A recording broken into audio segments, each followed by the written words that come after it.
Welcome to the Real and Real Estate Podcast, your go-to show for real estate success. Whether you're an agent aiming to crush it or a buyer or seller wanting the inside scoop, we're here to deliver expert advice, insider tips, and the real talk you need. Each episode, we chat with top industry pros to give you the facts, strategies, and inspiration you need to thrive in this business. Let's dive in and make big moves together. Hi, welcome back to the Real and Real Estate Podcast. And today, once again, I have the wonderful Carey Worrell, who is the founder and owner of Simple Law Texas, which I find is a wonderful title, but also it's like, really, you can make it simple? That would be so wonderful. Well, we try. Well, welcome back, Carey.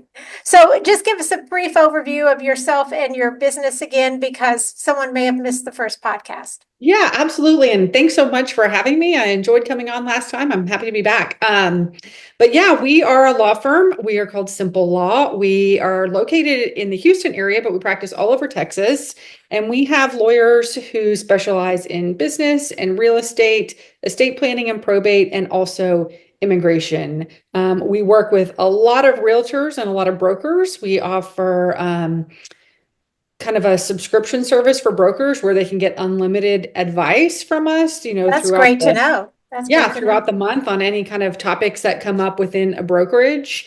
We kind of just help people stay out of trouble and do things the right way. And like you said, our name, Simple Law, we try and do things in the easiest way possible. We don't want to overcomplicate things to such a point where people decide it's not worth it to get a lawyer.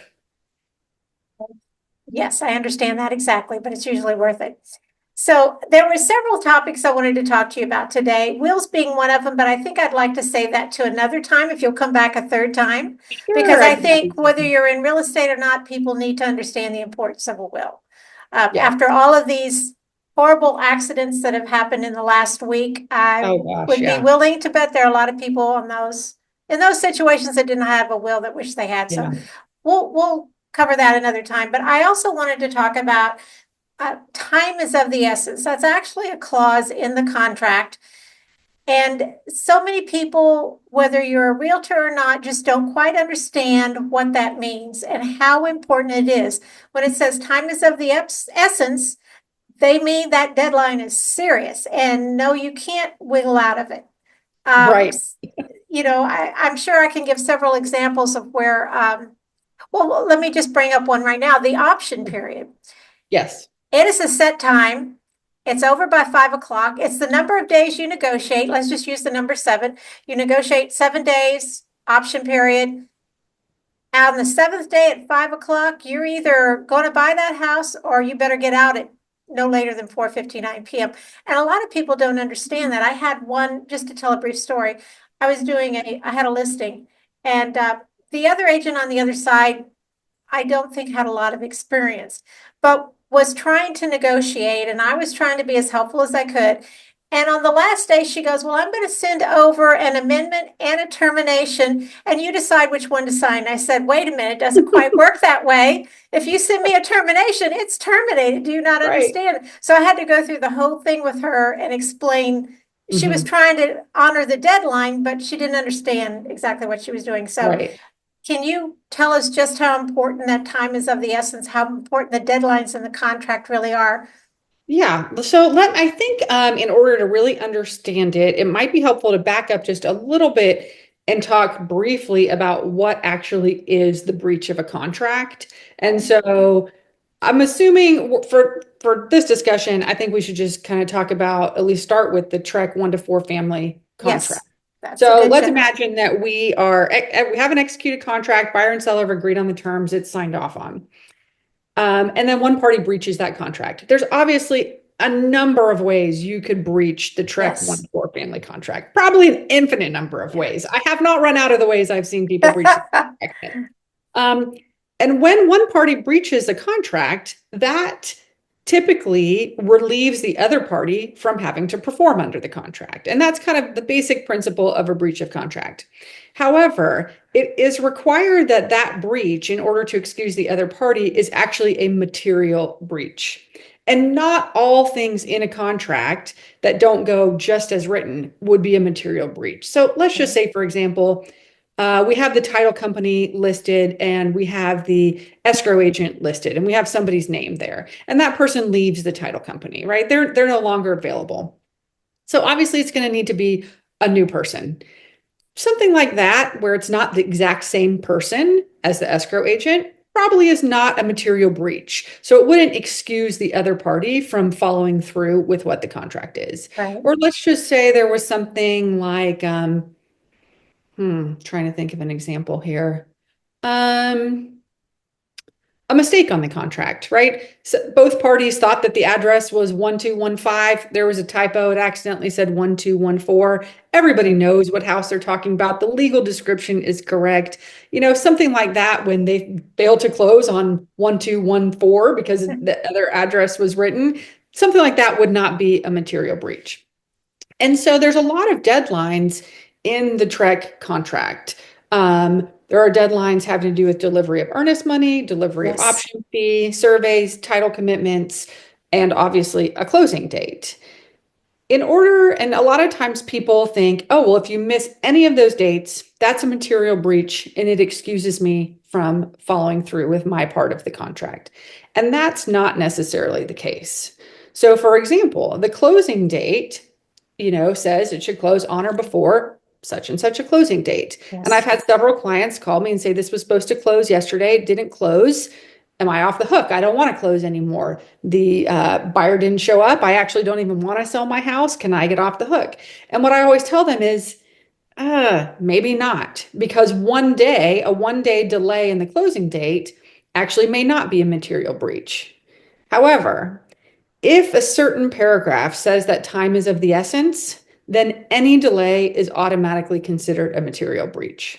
Right. And in the TREC 1 to 4 family contract, really the only place we actually see that is in paragraph 5 with the delivery of earnest money and the termination option provisions, what you were talking about earlier. Right. And it says there at the bottom of it in bold, time is of the essence for this paragraph and strict compliance with the time for performance is required. That means that any violation of that paragraph, even by 1 second, is enough to be considered a material breach and it lets the other party off the hook for their obligations under the contract. And since and it's very specific in the TREC contract that time is of the essence, that requirement is really only applicable to paragraph 5.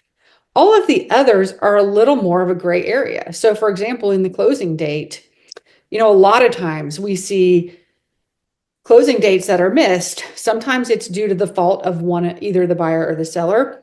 Sometimes it's the lender who is typically acting on behalf of the buyer. Mhm. Sometimes it's the title company. Sometimes it's, a snowstorm prevented people from closing or, whatever it is. And on something like that, where it hasn't told us that time is of the essence, then you kind of look to what is reasonable. What is a reasonable delay here? And if it's unreasonable, that would be considered a material breach and the other party would be off the hook. Now, let me ask you a question. I would think, like the example you gave earlier, if the buyer doesn't show up to closing, or if the seller doesn't show up to closing, unless they're in that snowstorm that you just mentioned, or some other physical reason why they don't show up, I would think that would be the deal's done. They didn't show up to close. Well, it kind of depends. I mean, typically, obviously, if you are the seller or the buyer in that instance and you're not showing up and you have a reason, you obviously should communicate that reason. Absolutely. Yeah, yeah. But almost any reason other than I don't plan on closing this deal is going to be sufficient to justify a 1 or 2 day delay. I'm sick. My kid is sick. My tire is flat. All of those things. Those would justify a 1 or 2 day delay in closing. However, none of those things would justify any delay in terminating the option period or Right. delivering the option fee and the earnest money. No, but you could do, if you find you're running late, not for the option or the earnest, but like closing or the option period itself, Mhm. you could do an amendment to extend if all parties agreed. So Yeah, you wouldn't, I mean, absolutely. you just got to think ahead and you've got to decide what it is you I want. mean, yeah, absolutely, an amendment would be better. That always would protect you. But I had somebody call not that long ago. Their parents were the seller for a home. They were under contract, and during the time of the contract, the seller decided they didn't want to sell their house, but they knew they were under contract, and they were going to abide by that. Right. Comes to the closing date, the buyer's not ready. They sign an amendment, they extend the closing date. Buyer's not ready for the next closing date. Oh, dear. And they gave a reason. I don't Mhm. remember what their reason was, but it was a common reason. Let's just say it was a lender delay. Um, and they were going to be 1 day past the agreed upon extended closing date.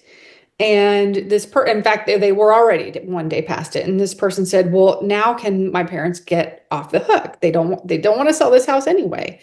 And I said, "No, not really, not with just 1 day, because 1 day is really not a material breach of the closing date. 1 day delay of the termination period or the earnest money is a material breach." Okay. And there actually, I believe courts have gone all the way up to 10 days. I believe there's Wow. saying that 3 days is not a material breach, but 10 days is a material breach. So it's somewhere in there. But Wow. honestly, it's open for interpretation. I mean, it might be. I've thought about this a little bit, whether it would be easier for agents and parties if we just said, well, the closing date is also a time is of the essence paragraph. Yeah. The problem with that is that so many closings are delayed for one reason or the other. And a lot of times outside of the control of the parties, we don't want parties to be able to take advantage. We don't want one party to be able to take advantage of something that was inadvertent or out of the Well, control of. absolutely. Yeah. Um, but in the instance, and this is the case in all contracts, if it says time is of the essence, if it uses that language, Mhm. it's like, yeah, we're really serious on this. And we are agreeing that if we miss this deadline for any reason, this contract, it's a breach of this contract, a material breach. Okay. Obviously terminology, material breach versus any other kind of breach. I mean, Yeah. I guess give me a definition of material if you Well, can. if only there were a perfect Oh, definition. okay. One of The those. All problem with right. it um, is that this can be open to interpretation. And that's why we have courts, that there's just, endless cases where people Right. have argued over whether something is material or is not. Okay. In I mean, your opinion, yeah. something that would definitely be material would be, um, they don't bring the right amount of money to closing, right? Okay. Failing to pay the agreed upon sales price. That Okay. is a material breach. That's pretty Um, substantial. Yes. right? That's obvious, right? Delivering the house, but it has, burned down between the time of the right? That is a material breach. But then something that is maybe a little more gray area is, oh, well, the house is supposed to be in the same condition, but they made a few marks on the wall as they were moving Oh, out, right? yeah. Technically, it's supposed to be in the same condition. Technically, it's not in the same condition. Is that a material breach? Probably not. And really, when courts look at it, what they decide is, what would it be? What level would it need to be for the average person to Normal say, wear and tear. this contract no longer makes sense for me to Mhm. go through on the terms that are here? And what would kind of the average person be thinking is reasonable? But it's definitely open to some interpretation. And that's why you have a lot of lawsuits about these types of things. But hopefully in most real estate transactions, the buyer does want to buy the house and the seller Right. does want to sell the house. And they want to be reasonable in order to accomplish a goal that in theory they share. Right, and I think that's true in most cases. Yeah, like you said, there's always the odd case, but Mhm. um, fortunately, I have knock on wood wherever it is. I have been pretty lucky in that and not had Yeah, to go there. yeah. I don't. Another This is. I'm sorry. Go ahead. No, yeah. And so and you kind of touched on this in your example, and I've seen this actually very recently as well, is agents think that just because they are in the process of maybe negotiating an amendment at 5 o'clock, that that's good enough. It's No, not. no, it's not. And a lot of times the buyer's agent will say, well, what am I supposed to do? I mean, they still want the property. I'm like, you have to tell your client these are their options. Move forward with the contract as is. Maybe you get the seller to negotiate on some of these things if they were willing to, but Mhm. assume that you're not going to get them to, or terminate. Right. And if you terminate, then yeah, you have no contract. Could you get back into contract? You You might be able could. to. It depends. Who knows? Maybe they have another offer waiting in the wings, and that's why they're not negotiating. But being in the process of negotiating during the option period and when it's set to end, is not good enough. And actually, where I've seen this come up most recently is with a buyer who decided to represent themselves. And so Oh, they big did mistake. exactly. And so they did not have an agent to tell them, no, it's 5 o'clock. It doesn't matter that they said they were going to sign an amendment or that you want them to or have asked them to. It's not signed and you didn't terminate. You can't now. Right, And so, well, you can, but you'll lose your right. earnest money.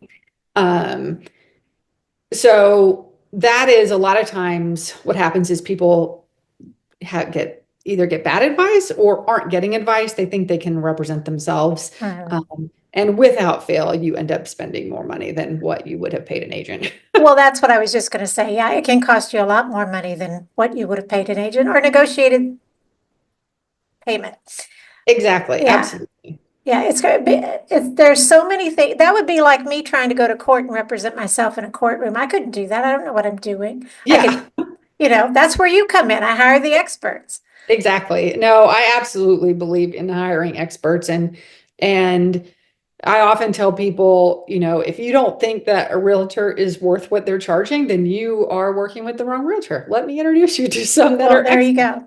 There you go. absolutely, are worth what they're charging.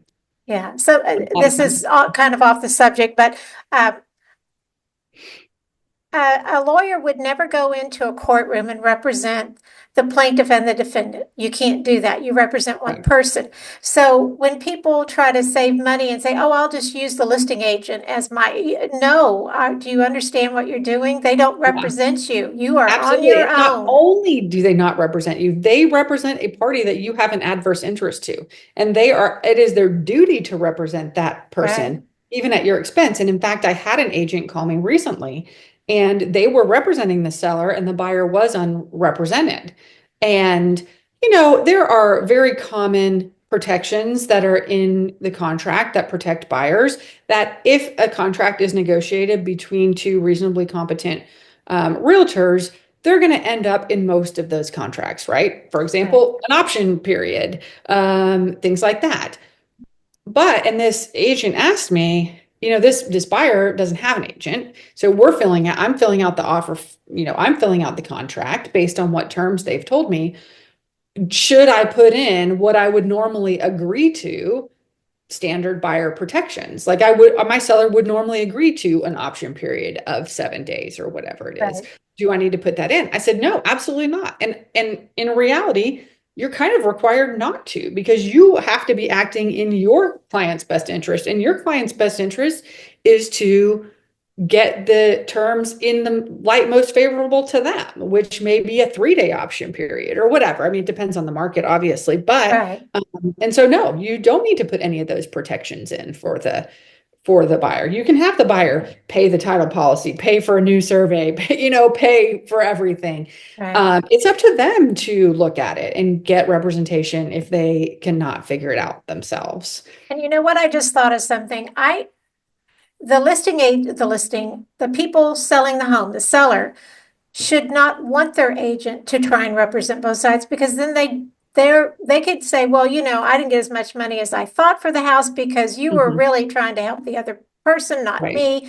I mean, it is just a can of worms you do not want to open, in my No, I mean, opinion. there's no such thing as representing both sides. It's Right. impossible to do. A lot of times lawyers see that in a case of divorce. You might have a couple that says, "Oh, well, we agree to everything. We just want to get the papers filed and we just want to share a lawyer."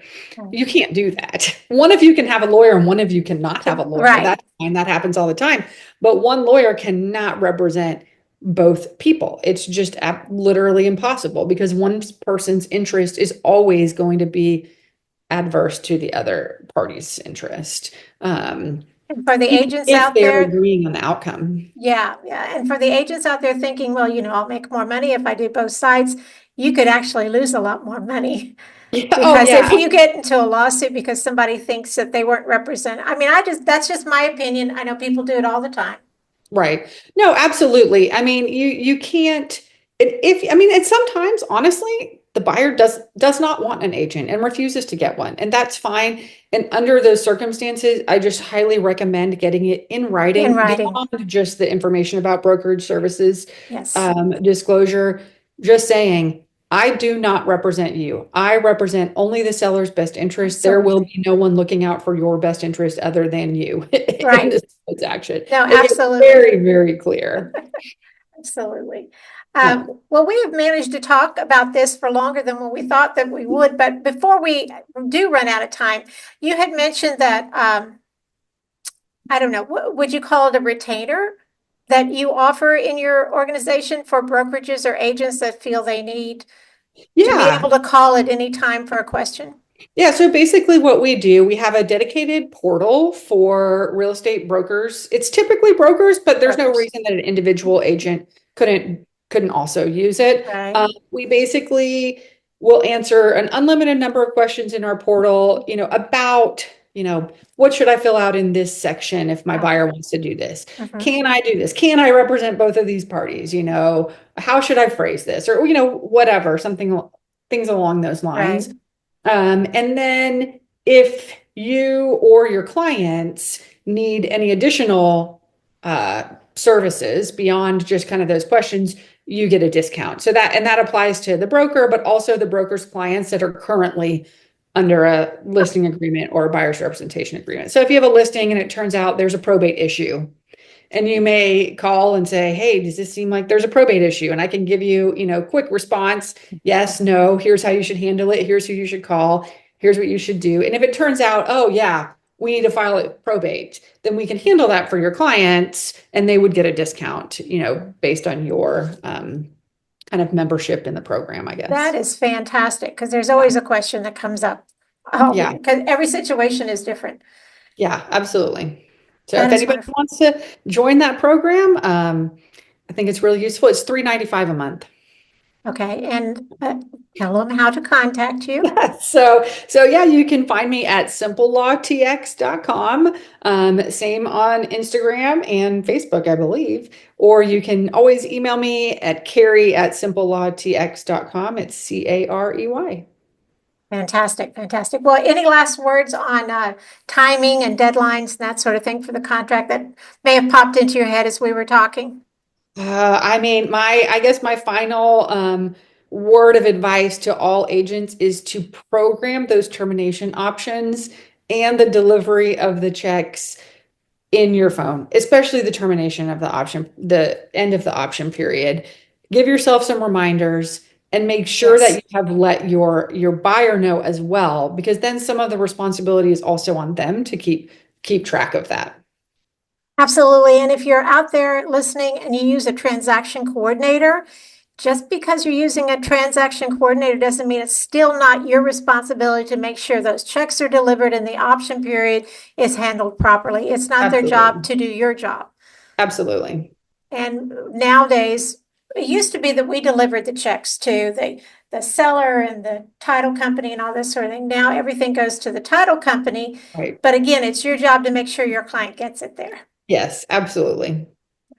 Well, Carey, thank you so much, so very much. I think this, do you have a name for your $3.95 a month program? We need to give it a nice name. Do I have a name for it? I don't know. I should come up with a good one. Yeah, simple help Texas.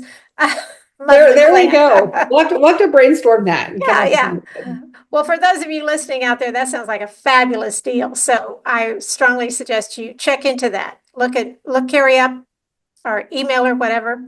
Again, thank you so much for coming on the podcast. And I would love to have you back and talk about wills sometime. I'd be happy to do it. That would be fabulous because you're exactly what we need in our industry. Someone that can talk about real estate law and everything related to it. Yes. Well, I'm happy to help, and thanks for having me again. It was a blast. Thanks, Carey. All right. Bye. Thank you for tuning in to the Real and Real Estate Podcast.